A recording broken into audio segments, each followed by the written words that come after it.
Hey, I'm going to talk about bias, confronting personal bias, and how this can actually help deconstructed people diffuse situations with religious people when they feel kind of unsafe or pressured or overwhelmed. So, one of the first things they teach you at university is that every single person on earth has a bias and it is in principle unavoidable. It's the nature of the brain to determine how we derive meaning from our perceptions of reality based on prior experience. On this channel, I've talked about how apologists are biased towards accepting data that supports their position and they're not really interested in anything else.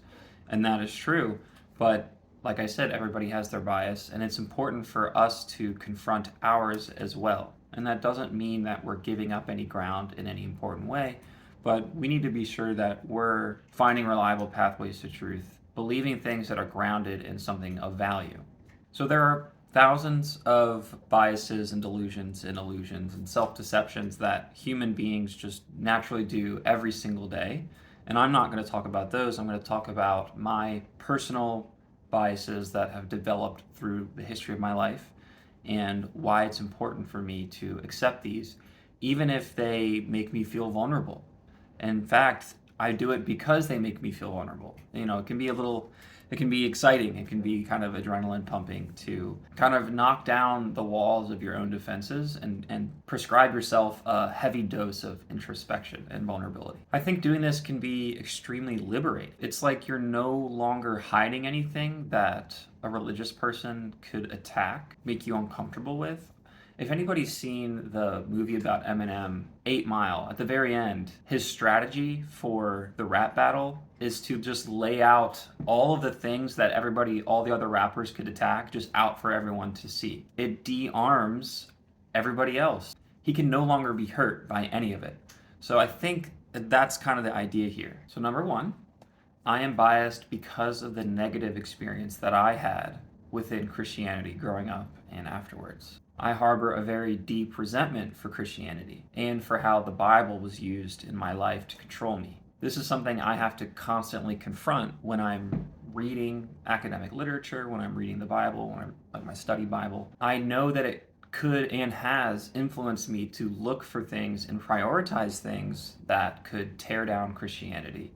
And this has been a sort of like rhetorical revenge or retribution against Christianity for what it did to me. Finding these things have made me feel empowered, like I have ammunition in case I were ever to be confronted by a religious person. So it makes me feel prepared, and that kind of soothes my anxiety. I have identified this bias as being responsible for my brief adoption of the mythicist position regarding the existence of Jesus, which means I just didn't believe that Jesus existed at all. This was really tempting for me because if Jesus didn't exist at all, then Christians literally have nothing. It's dead right there, right at the root. I was drawn to that. But it took the confrontation of this bias and it took humility to evaluate the arguments and evidence for why most historians and scholars believe Jesus did exist. But I'm glad I went through this journey because I learned about bias. I learned how I was susceptible to it just like anybody else.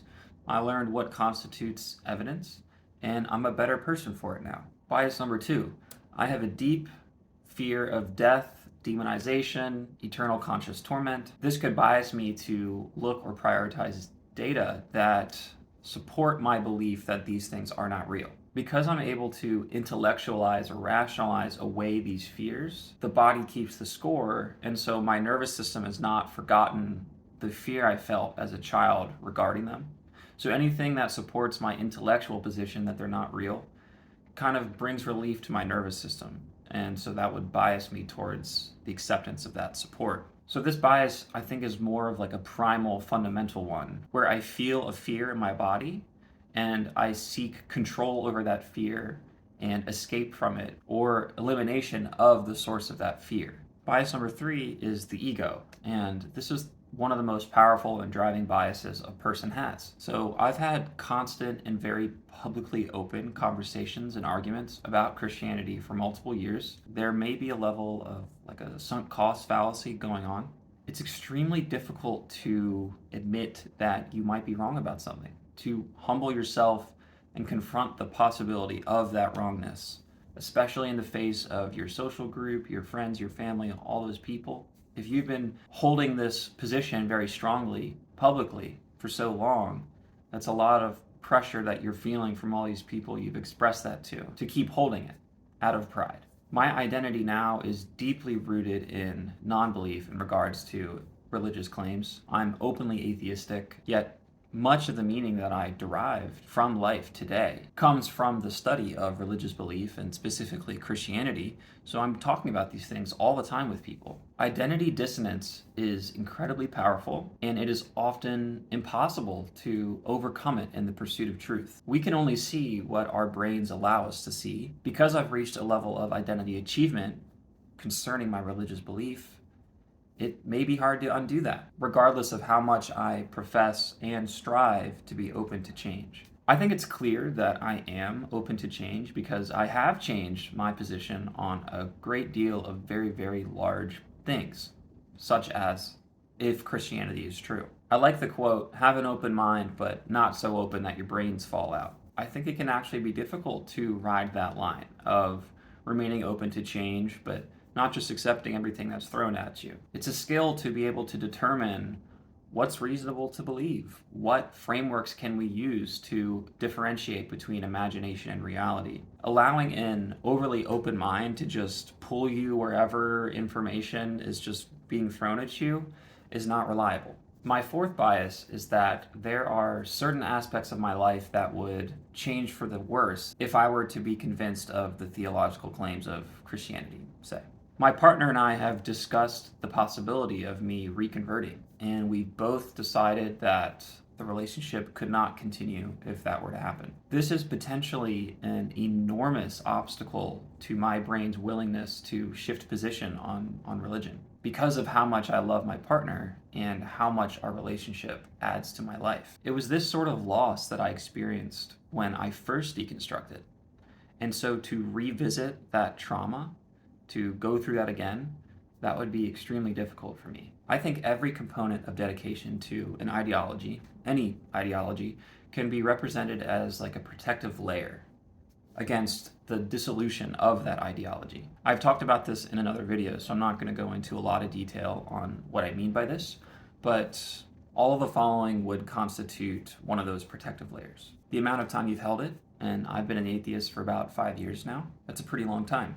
Not as long as I was a Christian, but that's a long time still. How early in your development it was accepted by your mind, and thus how deep the neurobiological channels have been dug in your mind. I became an atheist and solidified my identity during a critical developmental period in my 20s. The extent to which it informs your decision making, your identity, brings meaning to your life, both my approach to rational decision making and my moral reasoning are informed by my atheism. It's a core part of my identity. It's deeply intertwined with how I generate meaning and purpose in life. Next would be the attachment you've made between people you've admired and the ideology. I look up to and I'm inspired by a lot of other atheists. Next would be if your profession and thus you and your family's resources and sense of well-being and stability are connected to the ideology. Right now I'm in school to become a scholar of religion. So I'm attaching my and my partner's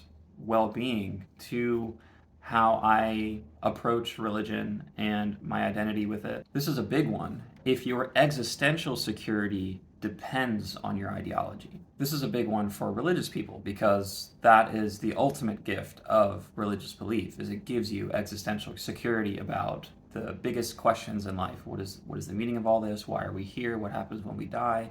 Existential security. In some sense, I have more existential security now as an atheist. In some sense, I have less. I have more because now I believe there's actually no risk in me being left behind by a rapture, or me being possessed by a demon, or being tortured in hell for eternity.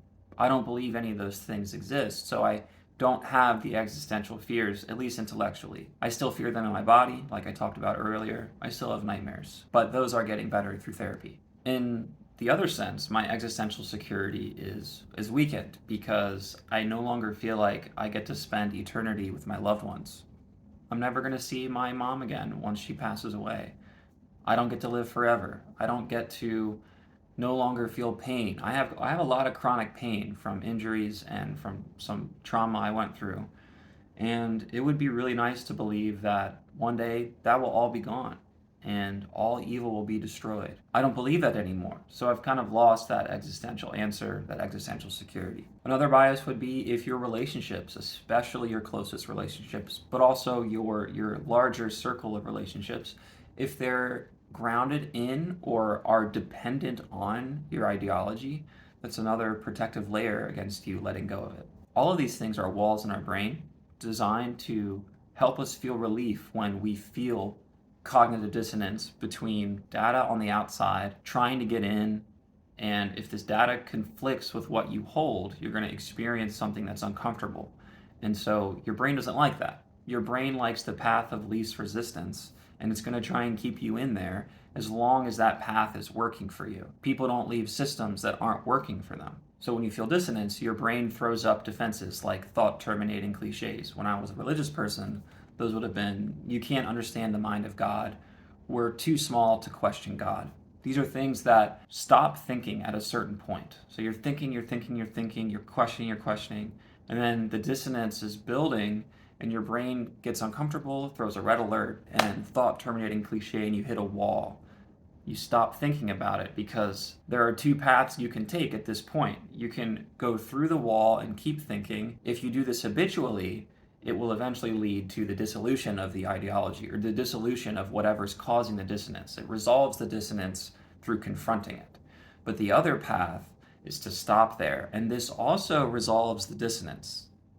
Both ways achieve that, but one of them is through the dissolution and one of them is through the thought terminating cliche or some other similar mechanism in the brain that says, you don't have to think about this anymore. You don't have to confront this. Here's this thing, here's this relief that lets you just stop right here and say, I'm good. It's this potential loss of worldview and identity that biases me towards what I believe right now, whether it be Christianity is true or Christianity is not true, or let's just say religion at large. Now, those are all biases that would posture me towards rejecting religion.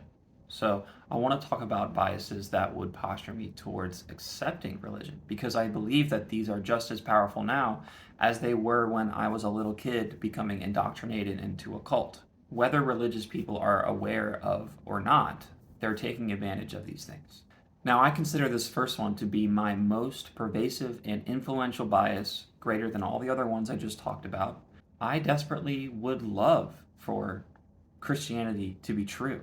By Christianity here, I mean the Christianity that people kind of extract from the Bible and form into something new, like this loving God that cares about you, takes care of you, this evangelical, very modern view of the Christian God that people have negotiated out of the Bible. People let go of the things in the Bible that make God seem scary. As a non-believer, I think the God of the Bible, is, whether we're talking Hebrew Bible or New Testament, is a Lovecraftian, eldritch horror who is so terrifying, violent, destructive, petty. That is not what I wish was true. I wish what was true is what I was brought up to believe about God. To be able to once again believe that I have eternal life, that I have nothing to fear of death or hell and eternal conscious torment, of being possessed by a demon, or my unsaved loved ones being left behind during the rapture to experience unimaginable pain and suffering, or me if something went wrong with my salvation, which is something that I worried about all the time.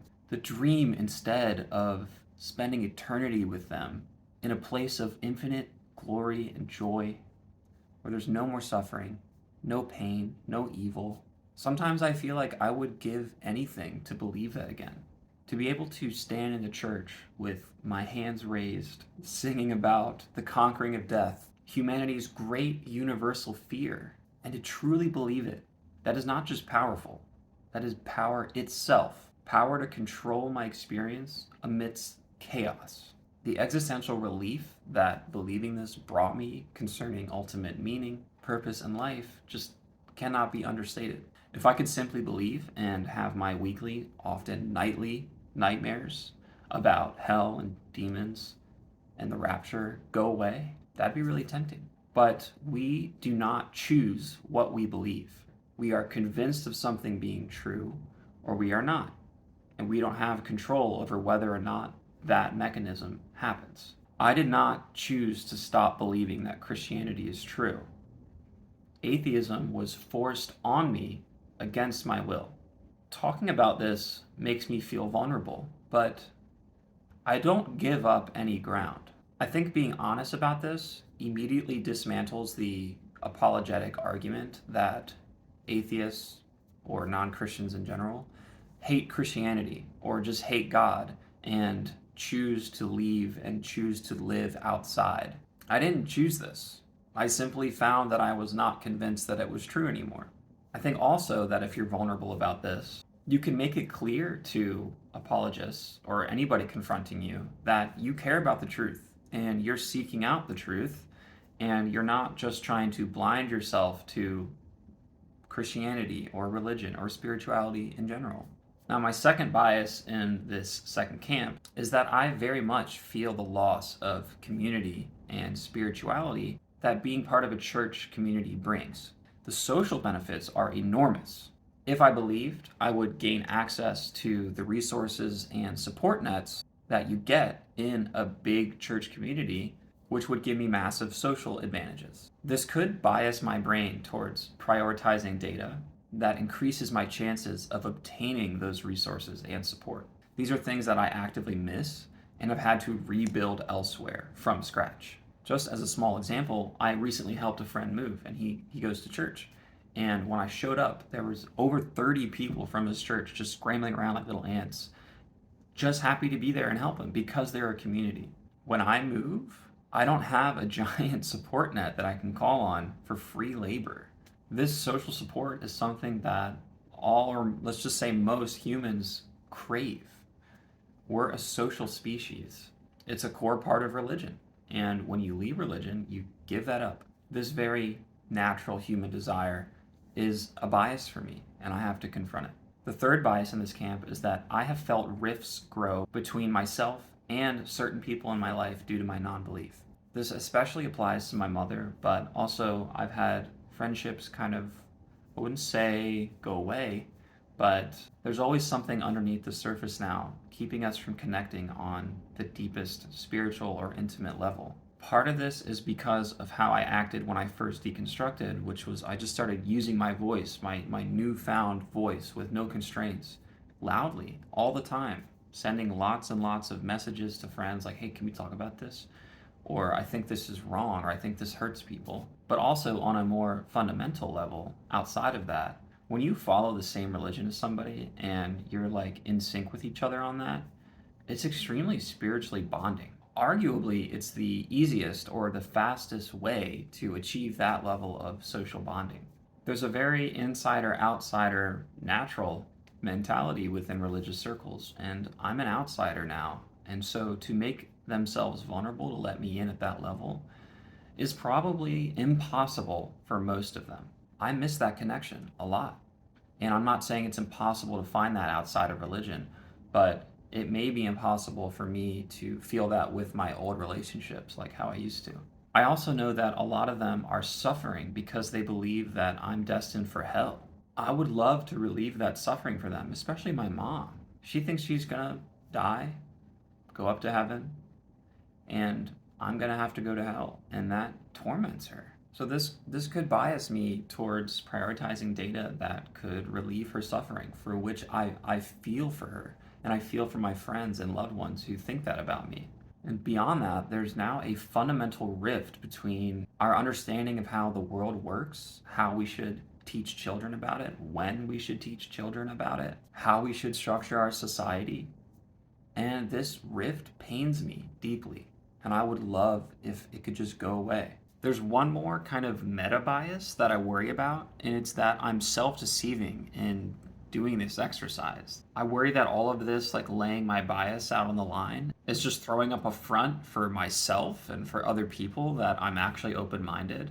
This externalized, zoomed out, like in talking about bias, you're tricking yourself, could just keep going, like indefinitely. There's an infinite regress here where I could say now, like, I'm just talking about my biases in a way that's tricking myself. And then in me telling you that, there's another bias on top of that that is just me tricking you and myself even farther. So it's just like you can go insane thinking about this. So ultimately you just have to do your best. You have to submit your biases to some system external to yourself, because that infinite regress, you cannot overcome it alone. It has to be submitted to something transcendent to it. I know there are other biases that I could continue to confront, and this video could get really long. But the point is that we have to do this so that we can submit our biases to some external, transcendent system outside of ourselves that can filter out these biases as much as possible. The scientific method is a really good way of doing this. There are systems in place such as peer review, accreditation, predictions, consilience, critical multiplisms. These are systems designed to take human bias and sift them through a bunch of filters so that we just get at the truth. I think true personal achievement is knowing yourself as deeply as possible, knowing the shadow of who you are, so that you can confront it. If you blind yourself to it, you have absolutely no chance of doing that. And then you're kind of just at the whim of wherever your brain wants to take you. You're like a leaf floating along, attaching yourself to whatever makes you feel best. I don't want to be that. I want good reasons for believing things are true. I want to know what could influence me to believe something, especially if that influence doesn't come from a place of value.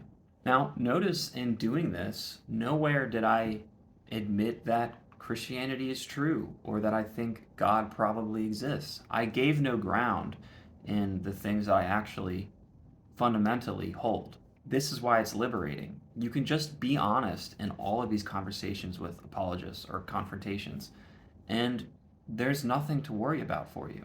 This also can help tear down the walls of other people, and because when they see you being vulnerable, they feel like they can be vulnerable. They feel like they can let down their guard and maybe start thinking more deeply about the things you're talking about. And in this way, you can help them deconstruct if the time comes. If they've seen you be vulnerable, that they know they can be vulnerable with you. They can confront the things that are scary because they've seen you do it. I say this a lot, but we as deconstructed people have to provide a comfortable landing zone for people coming out of the cult. So if any of this resonated with you, let me know. If you feel like you have a bias that you'd like to bring up and share, I'd love to hear about it. I'd love to talk to you about it. I think this is a really good exercise, and it can be fun and scary, but since you're in control of this, you're able to dictate the pace at which you do it. It can be a process. You don't have to do this all at once. So, best of luck. Thank you for watching, and I'll see you next time.